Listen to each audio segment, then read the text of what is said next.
people really wanted to hurt you. Like, so they would, when you would close a restaurant, it's crazy. People would celebrate it online. Haha, Erwan sucks so much, he closed the restaurant. And not understanding that when you close a restaurant, it's not just me. I'll be fine, right?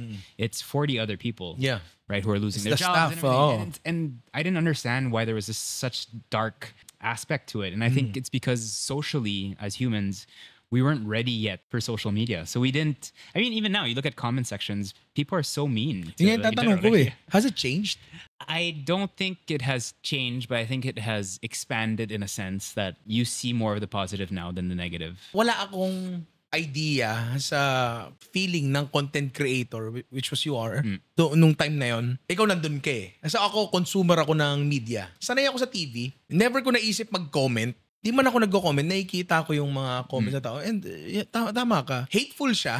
Yeah, very hateful. Very hateful. Pero hindi ko talaga alam kung iba na ba ngayon. Nai-gets ko yung sinabi mo. Baka mas marunong nang makipag-communicate ang tao ngayon. Correct. Diba?